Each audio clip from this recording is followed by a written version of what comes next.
quand il viendra, esprit de vérité vous conduira dans la vérité, il dira ce qu'il aura entendu, il annoncera. Shalom à tous, soyez bénis.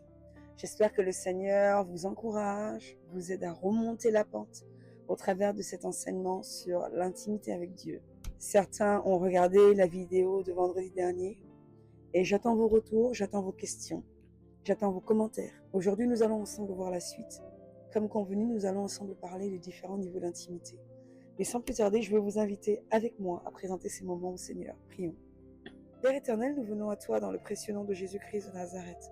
C'est ta vie qui nous donne la force d'avancer. C'est ton esprit qui nous donne la force d'opérer des choses. Sans toi, nous ne sommes rien et sans toi, nous ne pouvons rien.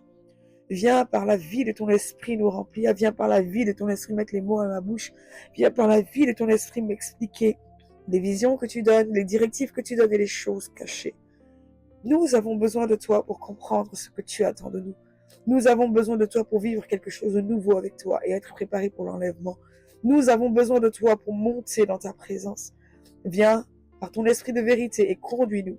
Conduis-nous par la vie que tu libères. Conduis-nous par le feu de ta présence. Conduis-nous par l'huile de ton onction. Conduis-nous, Seigneur, par la puissance de la manifestation de ton esprit en nous et autour de nous. Nous avons vraiment besoin de toi. Remplis-nous, oins-nous ce matin encore. Mets les mots à ma bouche, j'ouvre simplement ma bouche afin que tu la remplisses. Manifeste-toi puissamment et soutiens un frère, soutiens une sœur. Restaure, guéris et renouvelle. Au nom de Jésus-Christ de Nazareth, je t'ai confié nos vies. Père, qu'aucune parole ne soit retenue contre moi au jour du jugement. Éclaire-moi sur toutes choses. Au nom de Jésus, nous avons ainsi prié. Amen.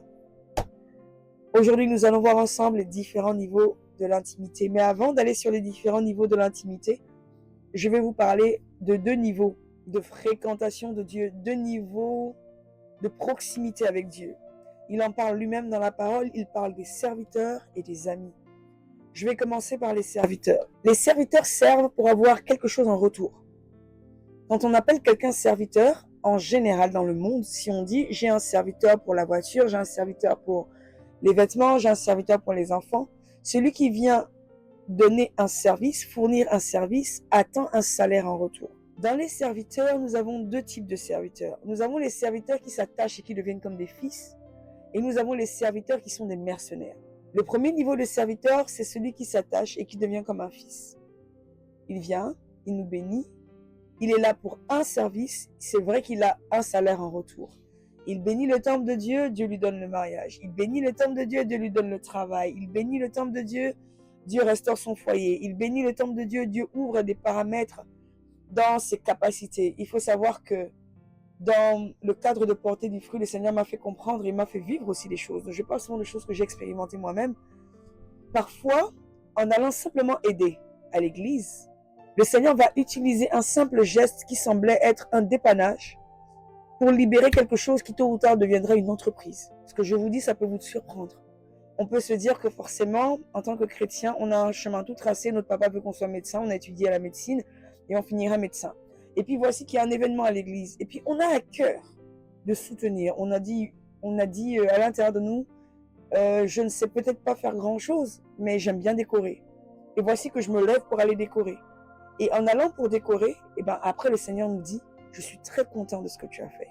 Et voici parce que tu as posé cet acte pour moi, sans rien demander en retour. Voici les portes que j'ouvre derrière. C'était censé être une aide à l'église. C'était censé être un petit service d'agape. C'était censé être un petit nettoyage en plus. Un temps qu'on a mis pour rechercher des produits spéciaux, pour nettoyer la bonne moquette de l'église, pour trouver le bon aspirateur. Et puis on s'est dit, nous, on aime bien ça. Aller trouver les bons produits. On ne sait peut-être pas nettoyer, mais on va aider l'église de telle ou de telle manière. Et au travers de cette aide, on va être surpris que le Seigneur va utiliser ce qu'on appelle un petit geste pour le transformer en levier de bénédiction. Du jour au lendemain, ce qui était juste une aide pour le mariage du pasteur, une aide pour l'événement de la sœur, le Seigneur dit, voici, parce que tu as fait ça et que tu m'es agréable, j'ouvre des portes pour toi, et ce que tu as fait là, tu le feras pour plein de personnes. Tu as organisé le mariage de la fille du pasteur, mais demain, moi, je t'ouvre les portes, et voici qu'on t'enverra des chafing dish, on t'enverra des draps, des nappes, je te bénirai, je donnerai les moyens, et tu te rendras compte que du jour au lendemain, ce qui était simplement un dépannage deviendra une entreprise. Voici comment Dieu bénit les gens qui viennent avec un cœur sincère, un cœur désintéressé, juste pour semer dans la maison de Dieu. Dieu regarde vraiment aux motivations de cœur. Ensuite, nous avons le deuxième niveau de serviteurs. Niveau de serviteurs qui ont dépassé le degré de je sers et Dieu me bénit. C'est bien. Si Dieu ne me bénit pas, tant pis. Mais c'est vrai que j'attendais une bénédiction. Ça, c'est le premier niveau. Où on se met à semer dans la maison de Dieu. C'est vrai qu'au fond, on aimerait bien que Dieu pense aussi à nous parce qu'on a besoin de délivrance. On aimerait bien que Dieu pense aussi à nous parce qu'on a besoin d'un mariage. On aimerait bien que Dieu pense aussi à nous parce qu'on a mal aux pieds. Peu importe ce pourquoi on aimerait, mais au fond, on aimerait que Dieu pense à nous. Mais ce n'est pas, si Dieu ne pense pas à nous, on quitte l'église. Il faut voir la différence. Si Dieu pense à nous, c'est bien. Il connaît les désirs de notre cœur. S'il ne pense pas à nous, ben c'est pas grave, on lui fait quand même confiance et on continuera de rester là. Ça, c'est le premier niveau. Le deuxième niveau, c'est celui de mercenaire. Je viens, je suis payé. Si je ne suis pas payé, je me barre. Je viens, ben ça fait quelques jours que je conduis les pasteurs et je commence à murmurer. Pourquoi il n'y a pas ça dans ma vie? Pourquoi cette histoire de mariage ne s'accomplit pas? Pourquoi telle bénédiction n'arrive pas? On commence, le murmure monte, le murmure monte, le murmure monte. C'est comme si en fait, être en train de servir Dieu, c'était une obligation pour Dieu de faire ce que nous on voulait. On ne lui demande même pas si c'est le temps. Et même quand on a la conviction que c'est sa volonté. Je donne un exemple. Moi je viens, par exemple, je me dis c'est moi qui vais m'occuper du pasteur pour l'emmener dans les missions en voiture. Et puis je roule 1 mois, 2 mois, 3 mois. Et puis Dieu m'a donné une parole, parfois par la bouche de l'homme de Dieu. Voici, j'ouvrirai telle porte pour toi. 1 mois passe, 2 mois passe, 6 mois passe, 1 an passe. Et on commence à dire dans notre cœur, mais ça fait 1 an que je conduis l'homme de Dieu. Je n'ai toujours pas ce que le Seigneur a dit. C'est vrai que c'est Dieu qui a dit. C'est vrai que c'est Dieu qui a promis. Mais parfois, le temps de Dieu n'est pas le nôtre. Parfois, il y a des bénédictions. Regardez bien dans Deutéronome 28. Il dit que même quand la pluie arrive, même quand il parle de la partie des bénédictions, il n'a pas dit « je donnerai la pluie en ta saison ou en la saison immédiate ». Dieu a un temps qu'il fixe. Et souvent, ce temps-là, ça c'est mon analyse personnelle, ce temps-là, c'est le after épreuve. Le after épreuve, il y a un temps où le Seigneur te teste. Il voit si tu continues d'aimer même dans l'adversité, même dans le manque, même quand il n'y a pas d'argent, même quand tu n'as même plus les moyens de conduire le pasteur. Tu dis, homme de Dieu, je voudrais bien t'emmener dans telle autre ville pour la mission. J'aimerais bien t'emmener en brousse pour aller prêcher. Mais là, Dieu est vivant, il voit mon compte, je n'ai vraiment plus rien. Et là, l'homme de Dieu commence à semer. Ce n'est pas vraiment, depuis que je sème, je comprends pas. Dieu, il voit pas que j'ai pas de carburant. Si c'est comme ça, j'arrête. Vous voyez la différence? Dieu voit qu'on a toujours la volonté, mais il voit qu'on est arrivé à nos limites. La Bible dit que lorsqu'Israël est rentré dans le désert, il n'y avait pas de boulanger. Dieu a fait tomber le pain du ciel. Dès qu'Israël a fini avec le désert, dès qu'il y avait du blé, Dieu a arrêté de faire tomber la manne. Le Seigneur attend de nous qu'on commence par utiliser les moyens qu'on a sous la main. Il faut arrêter de tout faire par le Saint-Esprit. Dieu nous éprouve aussi. Et un jour, mon père spirituel racontait une histoire, il dit, il n'avait pas de GPS, il devait aller quelque part. Le Saint-Esprit lui disait exactement, tourne à gauche, tourne à droite, fais comme ci, fais comme ça, jusqu'à le conduire à la porte de la personne pour qui il devait prier. Et puis une autre fois, il avait le GPS et puis il dit, Seigneur, allez, conduis-moi encore. Le Seigneur dit, non mais, tu as le GPS, utilise-le. Sois raisonnable. Le Seigneur n'ira pas au-delà. Le miraculeux peut porter le nom de miraculeux quand on peut prouver à tout le monde que de manière charnelle, ce n'est pas possible de le faire. Moïse a ouvert la mer en deux, il n'y avait pas d'engin. Que la lumière soit, il n'y avait pas d'électricité, mais la lumière fut. Donc arrêtons de dire aux gens, il y a eu un miracle quand j'ai juste connecté les prises, j'ai appuyé sur le bouton et la lumière s'est allumée. Ce n'est pas un miracle. C'est un ouvrage qui a conduit à un résultat. Vous voyez la différence? Et donc très souvent, nous on a envie que Dieu crée les miracles quand nous on a la capacité de poser les actes. Sous-entendu, il m'a demandé de faire telle ou telle chose il y a 6 mois. J'ai négligé, j'ai laissé le temps passer. Et puis après, je me plains pour lui dire, Seigneur, il y a ça que tu ne m'as toujours pas donné. Et puis il me regarde, j'en mets toi, oh. Est-ce qu'il y a 6 mois, je ne t'ai pas dit de faire telle ou telle autre chose? Et puis on se dit, mais non, il n'y a aucun rapport, Seigneur. Donne-moi ça là que je veux. Tu as dit que par l'homme de Dieu, comme je le conduis, etc., j'aurai le permis gros camion. Donne-moi le permis gros camion. Mais Dieu est un Dieu cohérent. Tu veux le permis gros camion, entre-temps, le Seigneur t'avait dit d'aller voir frère Untel. Et tu n'étais pas allé le voir, tu as négligé, tu as négligé, tu as négligé. Ne savais-tu pas que le frère Untel, tôt ou tard, allait avoir une proposition de marché. Dans cette proposition de marché, il allait se retrouver à court de chauffeur gros camion. Et en fait, c'est par là que la prophétie allait s'accomplir. Il allait te dire, j'ai un problème. Il me faut pour tel marché un chauffeur gros camion. Serais-tu prêt à le passer? Je te paye la formation. Afin que tu prennes ce marché pour moi. Que je ne perde pas l'opportunité. Oui. Mais on a négligé d'aller voir le frère et puis voici que notre cœur commence à murmurer. Seigneur, je ne comprends pas. prophétie ne s'accomplit pas. J'ai eu rêve 1, rien, rêve 2, rien. Je me rends même compte qu'au bout de 6 mois, le rêve a muté. Donc, tu disais par exemple que j'allais travailler à SFR. Après, c'est plus SFR, c'est maintenant, je vais maintenant travailler à la société de Caterpillar. Bon, Seigneur, c'est quoi le problème? Et là, le Seigneur vous regarde. Non, mais mon ami, entre-temps, il y avait des étapes à franchir. Les as-tu honorées? Non. Entre-temps, je t'ai donné des instructions. Les as-tu entendues? Non. T'es-tu repenti pour me dire, Seigneur, je me rends compte qu'il y avait telle ou telle chose que tu m'avais dite. Peut-être que je n'avais pas compris. Ça peut être une excuse. Mais même si tu n'avais pas compris, tu aurais pu aller voir le pasteur pour demander une interprétation. Alors, repens-toi, arrête d'accuser Dieu à toi et à travers du Seigneur. Peut-être qu'entre-temps, il y avait un cheminement que j'ai raté. J'aimerais revenir sur mes pas, me repentir et te demander de réorienter ma voie, s'il te plaît. David dit, regarde tous les jours si je suis sur une mauvaise voie et conduis-moi sur les pas de l'éternité. Les pas de l'éternité, c'est les pas de ta volonté parfaite. Vous voyez, ça commence par une histoire d'humilité. Battons-nous pour arriver à faire les choses que Dieu attend de nous, même si ça semble coûter cher. En vrai, entre être battu de 10 000 coups, comme dit Paul, 40 coups moins 1 plusieurs fois, et juste entendre une instruction et aller la mettre en pratique, même si ça ne nous convient pas. La difficulté, elle est grande. On préfère les coups et les blessures dans le dos ou d'aller dire à quelqu'un, le Seigneur m'a dit de t'appeler, le Seigneur m'a dit de venir te voir, le Seigneur m'a dit de venir soutenir ton projet, le Seigneur m'a dit. Obéis simplement. Voici donc les deux niveaux de serviteurs. Ensuite, voici le niveau qui plaît à Dieu, c'est le niveau d'amis. Je n'ai pas développé sur le caractère du mercenaire parce qu'en réalité, le mercenaire finit par quitter l'église. Le mercenaire finit par s'énerver si on ne le paye pas pour son ouvrage. Pour lui, l'argent, c'est très important. La récompense, c'est très important. Le cadeau en retour, c'est très important. Bon, excuse-moi, je vais te poser une question. Si tu te retrouves dans le cas de mercenaire et que parfois tu murmures contre les autorités quand tu n'as rien en retour, ton souffle de vie, tu payes combien? Le mariage que tu demandes à Dieu, tu payes combien? Les songes et les visions, quand Dieu t'avertit qu'un sorcier va t'attaquer, que dans ta famille, il y a tel événement, qu'il y aura un accident pris, toutes ces choses qui sauvent la vie, tu les payes combien? Est-ce que Dieu, tu vas réduire le Dieu qui te donne le souffle de vie, qui te permet de marcher tous les jours, de respirer, de lever les bras, de les descendre. Tu vas réduire ce Dieu-là qui te donne ça gratuitement à quelqu'un qui est obligé de te payer pour que tu l'aimes, à quelqu'un qui est obligé de te payer pour que tu le serves, à quelqu'un qui est obligé de te payer pour que tu fasses quelque chose pour lui. Ok, ça fait 6 mois que tu le fais. Tu as l'impression que Dieu ne pense pas à ta poche. Je suis d'accord avec toi. Mais tu as aussi un Dieu qui ouvre les écluses des cieux. Pourquoi est-ce que tu limites Dieu à acte salaire? Voici le minimisme des enfants de Dieu. Ils sont en train de minimiser Dieu à la taille de leur poche. Une fois, une sœur l'avait reçue. Je ne sais plus quel problème elle avait. Elle est venue nous dire, le Seigneur m'a repris. On lui a dit, comment le Seigneur t'a repris? Elle dit, le Seigneur m'a dit cette parole. Je ne peux pas réduire Dieu à la taille de ma poche. Arrête de réduire Dieu à la taille de ta poche, mon frère, ma sœur. Arrête de réduire Dieu à la taille de ton besoin. Tu n'as pas de chaussures, tu n'as pas de facture d'électricité, Dieu est grand. Ok, la personne à qui tu rends service tous les jours n'est pas au courant que tu n'as pas payé ta facture d'électricité. Et tu as 2 genoux, tu ne peux pas les mettre par terre et dire, Père, tu es mon Père. Avant que cet homme-là ou cette femme-là ne pense à me bénir, tu peux me bénir de tous les moyens possibles. J'ai un souci de facture d'électricité. J'aimerais que tu ouvres le ciel et que tu prennes soin de moi. Or, il est écrit, quand les gens demandent des choses, la Bible dit, c'est les païens qui demandent de telles choses. Ils demandent. Mais pour ceux qui sont fils de Dieu, le Père sait de quoi ils ont besoin. Seigneur, je veux te faire confiance. Je veux appliquer ce verset qui dit que pour tes enfants, tu sais de quoi ils ont besoin.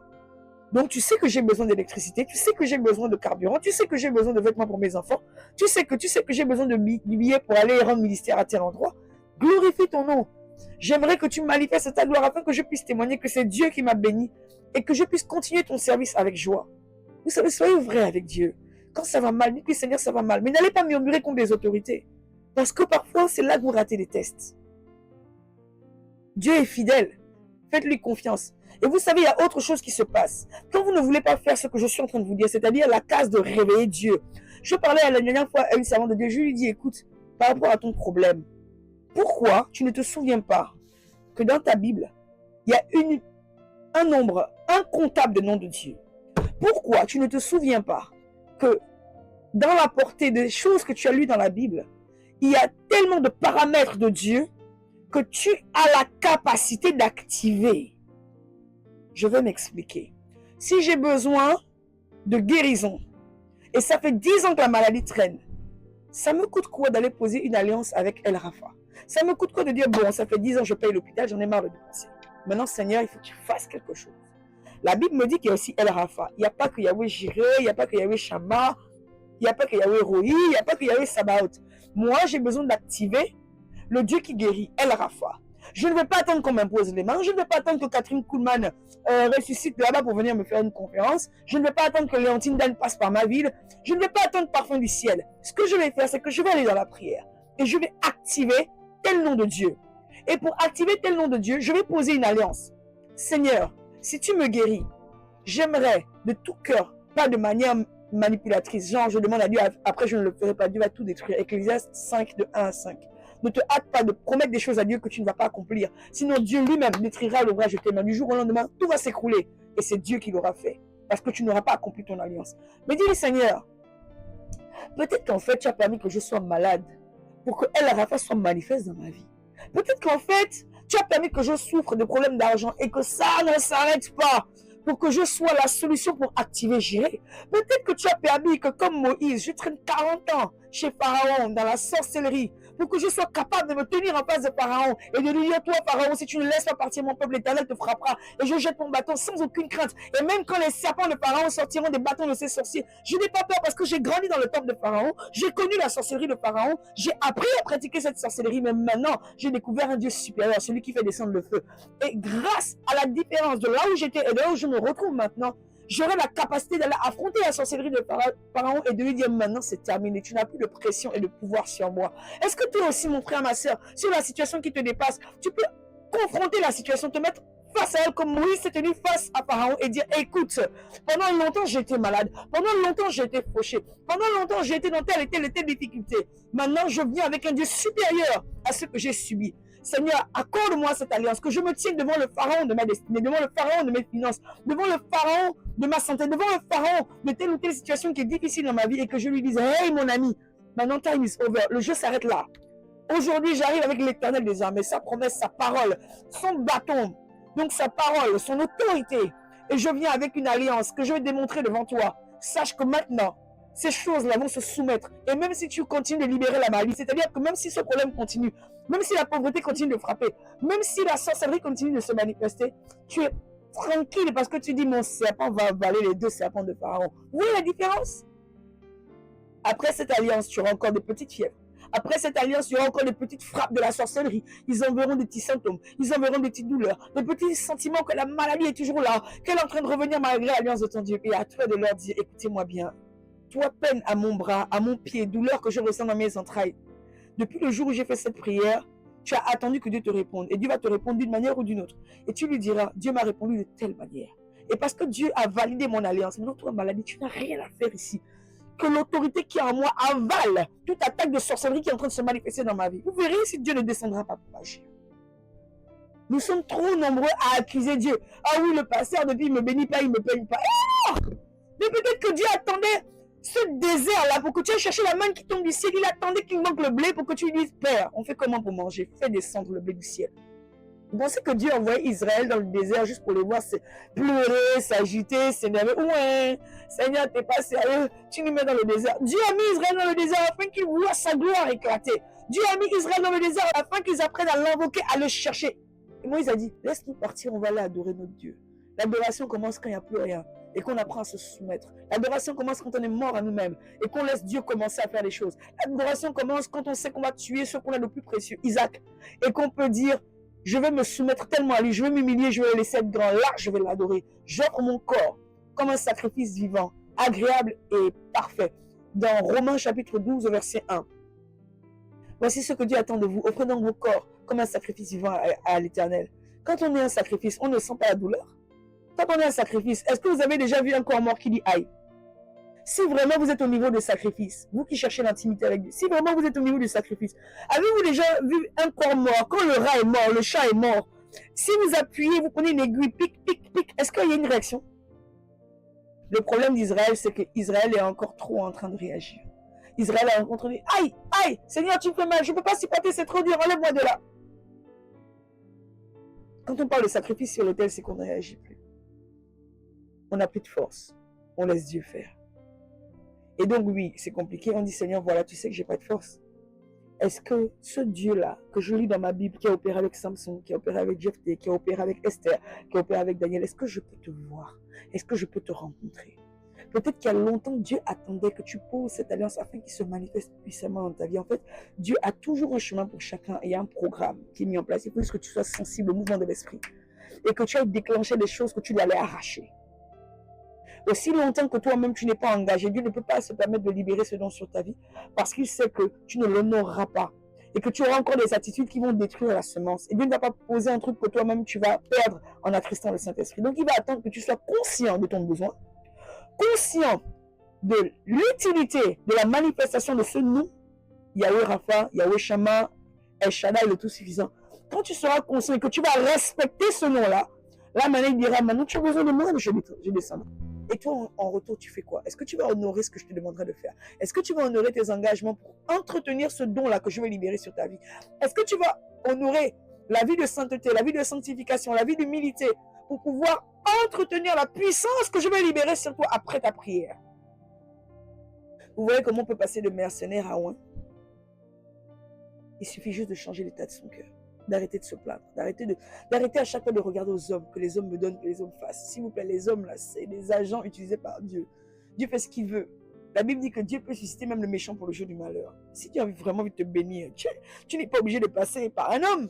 Tu peux te lever le matin, Osborne a prié, et puis il paraît que les billets sont tombés. Tu peux te lever le matin et il te dit, va dans la rivière, prends le poisson, le statère et quelque chose sort du poisson. Tu peux te lever le matin et puis tu ramasses un sac d'argent devant ta porte. Tu peux te lever le matin et puis tu ouvres les rideaux et tu vois plein de trucs dans ton jardin. Seigneur, qu'est-ce que c'est? Il dit, je mets l'abondance dans ton terrain. Avec ces trucs-là, tu deviens milliardaire. Dieu fait ce qu'il veut. Pourquoi tu es obligé de passer par un homme? Tu peux te lever le matin et puis tu commences à sentir une odeur de pétrole. Qu'est-ce que c'est ça? Tu tournes derrière ta maison et puis là, le pétrole sort du sol. Ton terrain est devenu une source de pétrole. Du jour au lendemain, tu es devenu milliardaire. Il est où le problème? Dieu fait ce qu'il veut. Arrête de limiter ta bénédiction, ta grâce aux hommes. Et donc, c'est pas parce que cet homme-là ne t'a pas dit oui, que le mariage n'a pas été validé dans le temps que tu attendais, que Dieu a arrêté d'agir, que Dieu a arrêté d'être puissant. Si le gamin est trop attaqué, il a ses propres combats. Arrête de dire à Dieu, je ne te parle plus parce qu'il n'est pas venu demander ma main. Le frère peut être sous attaque. Toi-même, c'est peut-être à cause de ton ministère que le mariage est autant attaqué. Et puis, tu vas être là en train d'être en colère contre le frère parce qu'il ne te dit pas épouse-moi. Et du coup, tu ne viens plus à l'église. Orpa, sois délivré. Quand Orpa n'avait plus rien à avoir, elle n'avait plus rien à gagner, elle est repartie dans moi. Ne sois pas une Orpa. Tu peux te lever et considérer que même s'il n'y a rien qui tombe du ciel, tu continues de chercher le Dieu d'Israël. Va avec Naomi. Bouge. Quitte de ton péché. Quitte de ta vie de débauche et de sorcellerie. Il y a mieux devant. Amen. Donc, premier niveau, inébranlable. L'intime est inébranlable. Il n'accepte pas de subir les choses extérieures systématiquement, mais il est informé en amont ou en aval des situations. Et c'est seulement en cas de silence qu'il comprend que Dieu a un plan qui peut s'appeler test ou épreuve. Il cherche dans la parole de Dieu la sagesse pour la traverser. J'ai un exemple concret, c'est le cas de Daniel. Daniel, quelque chose qu'on lui disait, Daniel, sa tête était mise à prix s'il ne mangeait pas la nourriture de la table du roi. Daniel était imperturbable. Il répond, est-ce que tu peux nous les accorder 10 jours? Dans les 10 jours, là, Daniel allait consulter Dieu. Daniel allait chercher la face de Dieu. Daniel allait s'humilier. Daniel allait crier à Dieu. Daniel allait réunir ses frères pour que Dieu fasse quelque chose. Et la Bible dit que Dieu a fait trouver faveur à Daniel auprès d'Arjoc. Vous savez, souvent, nous posons des actes et nous nous disons, qu'est-ce que je vais faire? Je suis en panique. Déjà, fais ce qui est juste. Fais ce qui est biblique. Fais ce qui est droit. Fais ce qui plaît à Dieu. Et puis le reste, il va gérer.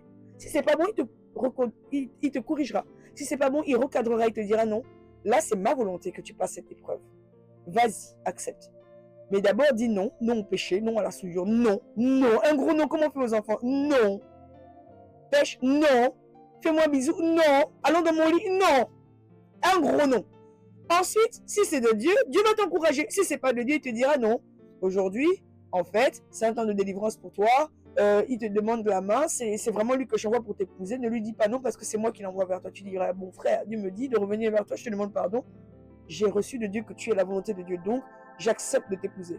Mais en attendant, sans révélation, sans rien, c'est non. Tant que tu n'as pas la conviction que cela te laisse marcher dans la vérité, dans la sainteté, dans la volonté de Dieu, c'est non. Dis non à certaines choses. Et quand l'épreuve te dépasse, tu es devant la fosse au lion, tu es devant Allez, tu es devant les flammes. Avez-vous vu quelque part que Daniel a négocié en disant non, non, non, ça y est, je vais aller adorer le roi. Entre nous, c'est ce qu'on aurait fait. Vous et moi, c'est ce qu'on aurait fait. Là, vous entendez la fosse est ouverte. Ça rugit. C'est-à-dire que pendant qu'on vous emmène, là, vous entendez le rugissement des lions. Ok, Dieu, je t'aime, tout ça, je priais, je désobéissais au roi, je priais. Mais en vrai, vous vous direz juste, je sauve ma peau. Vrai ou faux? Ce que je suis en train de dire a une profondeur. Quand la persécution va frapper, il y a des choses auxquelles vous n'aurez pas été préparé.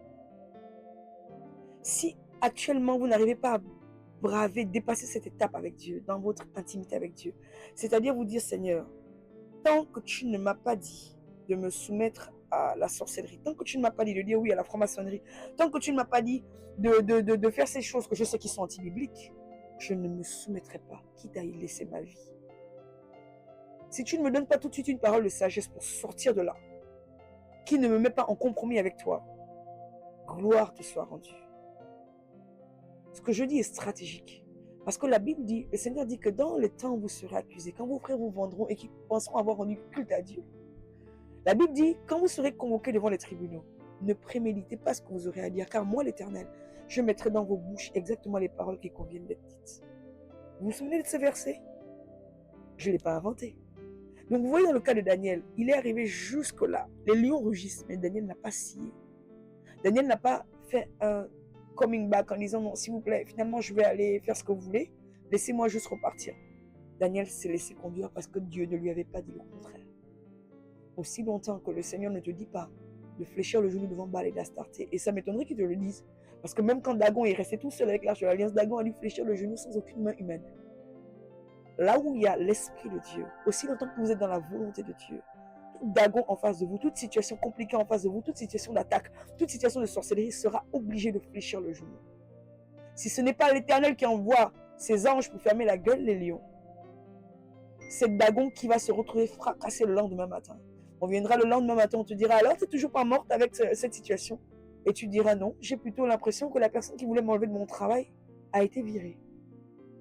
Dieu lui-même viendra briser la nuque de quiconque essaie de vous enlever de sa volonté, de son plan parfait. Deuxième niveau d'intimité, celui qui est intime avec Dieu le consulte de manière régulière et même abusive. On peut le lire ensemble. David, quand il devait aller au combat, il prenait les faux, il consultait l'Éternel. Et la Bible dit que David était tellement pointu avec Dieu, que même quand Dieu a déjà dit oui, David revient pour vérifier si Dieu, le oui de Dieu est toujours oui. On va le vérifier ensemble. 2 Samuel, le chapitre 5, à partir du verset 19. David consulta l'Éternel en disant, monterai-je contre les Philistins? Les livreras-tu entre mes mains? Et l'Éternel dit à David, monte, car je livrerai les Philistins entre tes mains. David vint à Baal-Pérathim où il les battit. Puis il dit, ah, l'Éternel a dispersé mes ennemis devant moi, comme des eaux qui s'écoulent. C'est pourquoi l'on a donné à celui le nom de Baal-Pérathim. Ils laissèrent là leurs idoles, et David et ses gens les emportèrent. Au verset 22, les Philistins montèrent de nouveau et se répandirent dans la vallée de Réphaïm. David consulta l'Éternel encore. Et l'Éternel dit, tu ne monteras pas. Le même Éternel qui a dit tout à l'heure, tu monteras, je le livrerai entre tes mains. David a eu l'intelligence in extremis de retourner dire à Dieu, est-ce que tu es toujours avec moi ou est-ce que là je dois m'arrêter? Vous savez, ça c'est le piège que certains serviteurs de Dieu affrontent et la plupart tombent à ce niveau malheureusement. Ils tombent au niveau où ils ont commencé avec Dieu puis après ils sont téméraires. Ils continuent sans Dieu. Exactement comme ceux qui sont allés avec Jésus, Joseph et Marie au temple. Ils sont allés au temple et puis à un moment ils ont marché sans Dieu et ils se rendent compte, ils ont déjà fait un bon chemin que Jésus n'est pas là. Très souvent, le Seigneur pourrait leur dire, tu as laissé Jésus derrière. Là tu es sorti sans Dieu. Pourquoi tu as avancé sans lui? Pourquoi tu n'es pas resté dans les instructions? Pourquoi tu n'as pas vérifié que je suis toujours avec toi? Pourquoi tu as commencé à bâtir avec moi et puis en chemin, tu as commencé à prendre tes propres initiatives et tu les as mises à la place de ma pensée et de ma volonté? Tu as transposé ton projet et tu as transformé ton projet qui est un projet céleste et divin, tu en as fait Babylone. Tu as commencé avec l'esprit, tu as fini dans la chair. Beaucoup de serviteurs commencent à bâtir avec Dieu parce que Dieu leur a donné une vision. Et dans la suite, ils finissent par devenir Babylone. Vous pouvez regarder le témoignage de Patrick Fontaine, je demanderai à l'équipe de le reposter. Comment Dieu lui a donné des instructions, des révélations pour son ministère. Et il raconte comment le Seigneur lui dit, tu as commencé avec moi, mais après, tu es rentré dans Babylone en faisant comme tout le monde. Et donc David prend la peine d'insister. Vaut mieux demander à Dieu 10 fois que de ne pas demander. David consultait l'Éternel et l'Éternel dit, verset 23, tu ne monteras pas, tourne-les par derrière et tu arriveras sur eux vis-à-vis des mûriers. Verset 24, quand tu entendras le bruit des pas dans les cimes des mûriers, alors hâte-toi car c'est l'Éternel qui marche devant toi pour battre l'armée des Philistins. Verset 25, David fit ce que l'Éternel lui avait ordonné et il battit les Philistins depuis Géba jusqu'à Gézer. Waouh! Mais il y a des pépites dans la parole de Dieu. Quand vous voyez que les choses s'agitent, la mer est en train d'être houleuse, les tempêtes sont en train de monter, retournez consulter Dieu. Seigneur, là je fais quoi? J'aimerais bien prendre exemple sur le témoignage de Madame Ouattara, une phrase qui a marqué mon histoire. Elle dit, Hélène Ouattara sur internet, nous mettrons les liens sur le groupe de Parfums du Ciel, elle dit, quand on l'appelle pour lui dire que ton mari est mort, Madame Ouattara sait qu'elle passe ses nuits avec Dieu. Tu ne peux pas dire à quelqu'un qui passe ses nuits avec Dieu que son mari est mort alors que Dieu n'a pas prévenu. Jésus a dit, Père, je te remercie de ce que tu m'as déjà exaucé. C'est-à-dire qu'il savait pour le cas de Lazare ce qu'il fallait faire et Dieu lui a déjà dit oui. Il est allé, il est opéré. Elle dit que quand on l'appelle, on lui dit ton mari est mort. Elle répond, ce n'est pas ce que Dieu et moi on a convenu. Donc j'arrive chercher mon mari. Elle raccroche le téléphone. Elle est allée, elle a dit à son mari, toi là, lève-toi. Dieu ne m'a pas dit que tu devais mourir. Donc au nom de Jésus, lève-toi, son mari est ressuscité. Et le corps qui était à côté de son mari aussi, au contact de son mari, est aussi ressuscité. Elle est sortie avec 2 morts de la mort. Ça, c'est la marque d'une intimité profonde. Dieu et moi, ce n'est pas ce qu'on a convenu. Dieu te dit rouge, quelqu'un t'emmène vert. Dis mon frère, laisse-moi aller prier, parce que Dieu et moi, c'est pas ce qu'on a convenu. Dieu te dit on te donne 1000 euros et quelqu'un t'emmène 10 000 euros. Dis-lui mon frère, argent ou pas argent, je ne prendrai pas cet argent, mon âme ne coûte pas 9 000 euros. Pose tes 9 000 euros, laisse-moi revenir vers toi. Tu vas prier, tu dis Seigneur, est-ce que c'est ta volonté que cette personne augmente la facture qu'elle me paye? Là, je vous choque, hein? Oh oui, je vous choque. Parce que vous dites, mais non, c'est la bénédiction. Multiplié par 10, amen, je prends gloire à Dieu, mon ami. Quand Élisée était avec Géasi et que Géasi a dit, je n'étais allé ni à gauche ni à droite alors qu'il avait pris les talents d'or de Naaman, lisez très bien ce que Élisée lui répond. Est-ce que c'était le temps d'aller prendre des champs, des servantes et de tel et tel arbre? Mais il dit, mon esprit n'était pas absent quand tu as pris. Il aurait pu simplement lui dire, est-ce que c'était le temps d'aller récupérer 2 lingots d'or et puis un pagne, 2 lingots d'or et puis un manteau? Mais Élisée lui dit, en fait, en récupérant les 2 lingots là, est-ce que c'était le temps de récupérer tout ce qui accompagnait les 2 lingots? C'est-à-dire que tu as pris les champs de l'endroit où il y avait la lèpre. Tu as pris les fleuves de l'endroit où il y avait la lèpre. Tu as pris les fruits de l'endroit où il y avait la lèpre. Tu as pris une collection de choses qui accompagnaient ces 2 lingots d'or. Tu as ramassé la malédiction qui se déplace avec ces 2 lingots d'or. Donc maintenant, la lèpre de Naaman s'attachera à toi. Vous entendez ça? Quand Dieu vous a dit, va et je te donnerai 1000, va et prends 1000. Ne va pas et en te disant, ah, si seulement je peux modifier la facture en chemin et il augmente. Si seulement, tu te crois plus intelligent que Dieu. Tu ne sais pas que le reste, ça va être l'argent de la loge. Le reste, ça va être de l'argent pour échanger ton âme. Le reste, ça va être de l'argent, etc. Soyons sobres. Ne soyons pas cupides. Et depuis quelques jours, cette phrase-là tourne dans mon esprit. Oh, la cupidité cause la perte de tous ceux qui s'y livrent. La cupidité cause la perte du mercenaire. La cupidité cause la perte de celui qui fait les excès de table. La cupidité cause la perte de celui qui en veut trop. Dieu lui dit 2, il veut 8. Et il n'a même pas la capacité de les gérer. La cupidité cause la perte de celui ou celle qui veut les dons des autres et qui n'a même pas la capacité de les gérer. Parce qu'en réclamant les dons des autres, tu auras les démons qui attaquent ces dons-là, qui vont tous se mettre contre toi et tu n'auras pas la capacité de les affronter parce que cela ne t'a pas été donné. Arrête de convoiter ce qui n'est pas pour toi. Prends ce que tu as la capacité de gérer parce que tu pourras aussi affronter les démons qui viennent attaquer ce don, les démons qui viennent attaquer cette grâce, les démons qui viennent attaquer cette onction. En voulant les 4 dons de la voisine, tu auras les 30 démons qui attaquent chacun les dons. Ça fait 30 fois 4, ça te fait 120. Courage! Et là, tu as l'impression que Dieu te laisse mourir. Non, tu es toi-même allé te tuer. Tu as réclamé quelque chose que tu n'as pas la capacité de porter. Et ta convoitise a causé ta perte. Vous voyez? Quand on va prendre ce verset, on dirait juste, oh non, il a convoité à manger. Ah, il a convoité la femme de l'autre. Ça va très loin. Ça va très, très, très loin. Ça va tellement loin que le Seigneur m'a enseigné un jour sur la convoitise. Et il m'a dit, tu vois, il m'a montré en esprit. Il m'a dit, tu vois quand quelqu'un est frustré de ne pas avoir quelque chose. Par exemple, moi, l'exemple qu'il me donnait dans le son, c'était l'exemple du permis de conduire. Une personne qui, depuis doit avoir son permis, et son permis est trop attaqué. Il me dit, tu vois, comme elle n'a pas son permis de conduire, on va la faire sortir en esprit la nuit, on va la faire conduire, elle sera contente. En fait, Satan va lui donner exactement ce que son cœur est en train de convoiter parce qu'elle n'arrive pas à attendre Dieu. Donc, tu dis à un gamin, ne va pas jouer au football, il est 18h, il faut rentrer à la maison. La nuit, ses amis vont le faire sortir en esprit parce qu'ils vont lui dire, tes parents t'ont interdit d'aller jouer au foot après 18h, nous on vient te chercher pour continuer le match. Lui, il aura l'impression que c'est la journée qui continue et voici comment on va réussir à faire sortir ton fils en esprit de son corps. Parce qu'il a convoité quelque chose pour lequel papa et maman ont dit non. Donc, chaque fois que tu vas convoiter, si une fille dort et dans son rêve, elle voit un frère, elle est pas en mini-jupe, qu'il a beaucoup regardé, venir la visiter en esprit, c'est parce qu'à cause de sa mini-jupe, il l'a convoité. Et quand elle allait dormir, le frère l'a tellement convoité qu'il pense à elle. Et pendant qu'il pense à elle, il a des envies, au point de se masturber, au point qu'il sort en esprit de son corps et il vient la visiter en esprit pour coucher avec elle. Vous voyez pourquoi on vous dit d'être correct et d'arrêter de séduire, d'arrêter de faire plein de choses pour que les hommes vous regardent.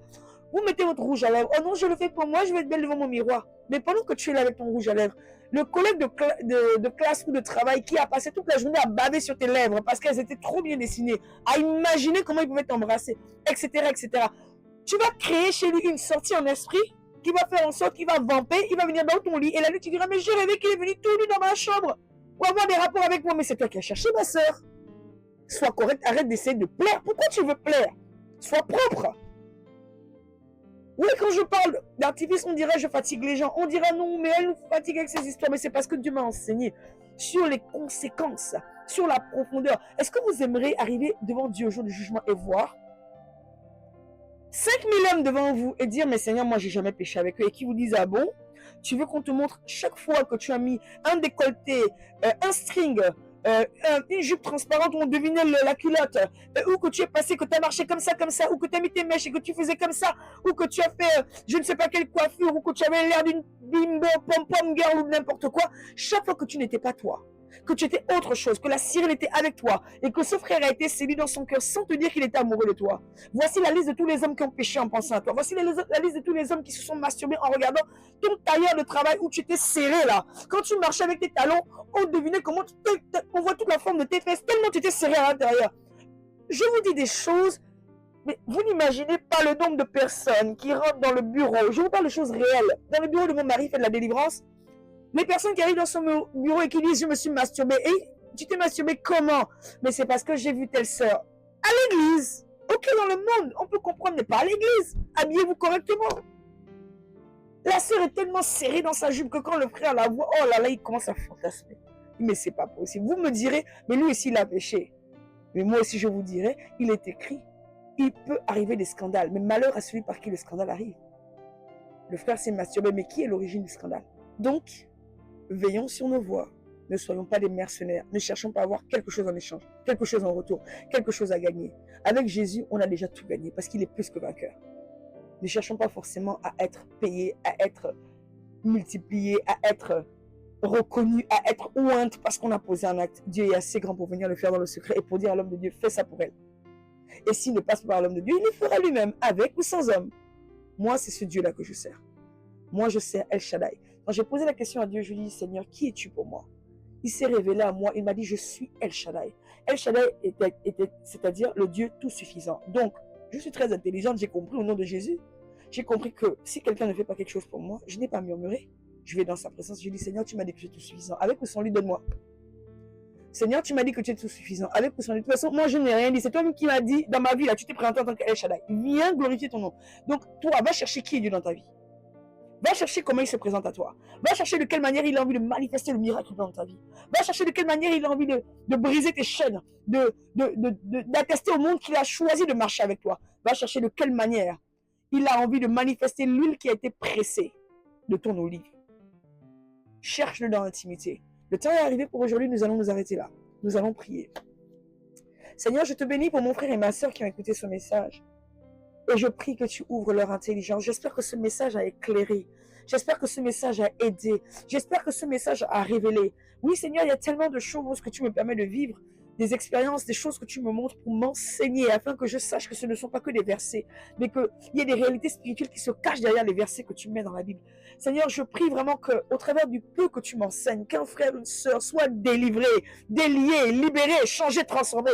Que si ce frère ou cette sœur s'apprêtait à quitter l'assemblée, quitter son pasteur, quitter sa maman spirituelle, quitter le lieu où il est béni, parce qu'il espérait être plus aimé que les autres en retour, il espérait avoir telle ou telle chose physique, il espérait avoir telle ou telle bénédiction, qu'il comprenne en ce jour qu'être intime avec toi, c'est considérer que c'est toi qui bénis, avec ou sans homme, que tu le feras, parce que dans l'intimité, c'est toi qui donnes des cadeaux. Manifeste-toi dans la vie de mon frère et de ma sœur. Ouvre son intelligence, ouvre son entendement spirituel et développe sa vie de prière. Que celui qui ne savait pas te demander, que celui qui ne savait pas activer des versants de toi, activer des volets de toi, activer des noms de toi, découvre au travers de cet enseignement comment aller dans ta présence et te demander si tu veux bien, Seigneur, te manifester à eux. Après, tu es libre de leur dire non, que cette alliance, ce type de manifestation n'est pas pour eux, mais pour tout, pour un tel. Et leur dire, j'attends pour toi que tu me demandes telle ou telle autre chose, parce que tu es un Dieu précis et parfait. Je prie, Seigneur, qu'ils soient conduits selon ta volonté, et non pas selon les désirs de leur chair. Et si selon les désirs de leur chair, tu leur révèles que ce n'est pas ça ta volonté, qu'ils arrivent à se contenter de ta volonté à toi, parce que ta volonté, tu me l'as montrée, elle est parfaite, et elle est suffisante. Joseph, avec un seul don, a changé l'histoire. Daniel, avec un seul don, le don d'interprétation des songes, a pu sauver ses frères. Seigneur, je sais qu'un seul don suffit pour changer l'histoire. Alors peu importe si tu ne veux leur accorder qu'un don, qu'ils comprennent, comme tu m'as fait comprendre, qu'un seul don, si tu m'en laisses un, ça suffit pour rattraper tout le reste. Donne-leur ce qui convient pour changer leur histoire, pour faire de des Joseph, des Daniel, pour impacter leur génération, et pour manifester ta gloire. Oui, Seigneur, certains disciples, on n'a pas entendu d'eux qu'ils ont fait des choses extraordinaires. Jean le Baptiste, quand il a prêché le retour de Jésus, n'a pas fait de choses extraordinaires à part dire repentez-vous et baptisez le Seigneur. Mais tu l'as quand même utilisé puissamment. La Bible dit qu'il était rempli de ton esprit depuis le ventre de sa mère. Et il a fait son travail et il l'a fait à la perfection. Manifeste-toi dans la vie de chacun, afin que chacun accepte le Dieu que tu veux leur donner, l'alliance que tu veux poser avec eux et la vérité que tu veux manifester dans leur vie. Que cela soit fait avec un cœur humble, un cœur vrai, un cœur entier, non pas avec un cœur de mercenaire, non pas avec un cœur qui attend d'être payé en retour. Glorifie-toi, Seigneur, accorde-leur un cœur qui te plaît. C'est dans le nom de Jésus-Christ de Nazareth que j'ai ainsi prié, que ta volonté soit faite et que ce nouveau degré d'intimité, Seigneur, commence à se manifester dans la vie de mon frère et ma soeur qui le cherchera dans la force des nuits de prière. Au nom de Jésus-Christ de Nazareth, j'ai ainsi prié. Amen. J'aimerais souligner que vous avez vu que plus je parle, plus je prêche, le Seigneur fait remonter les versets, fait remonter les situations de la Bible. Bien aimé, la Bible c'est la clé. Souvenez-vous de la question qu'il m'a posée au début du message. Comment est-ce qu'on fait pour aller chercher la présence de Dieu? Comment on fait pour être attiré par la présence de Dieu? On doit d'abord lire sa Bible. Lire sa Bible, c'est connaître des choses sur Dieu. C'est découvrir des versants de Dieu. C'est découvrir des facettes de Dieu. Lisez votre Bible. Vous verrez que votre vie ne pourra plus être influencée et détruite de la même manière. Parce que chaque fois qu'il y aura l'épreuve, le Seigneur fera remonter les versets, fera remonter les versets, fera remonter les réponses, fera remonter les clés. Et vous vous rendrez compte que la présence de Dieu est manifeste à chaque instant dans votre vie. Soyez richement bénis, c'est dans le nom de Jésus que je vous souhaite une excellente semaine, un bon Shabbat avec cette vidéo. Shalom, shalom.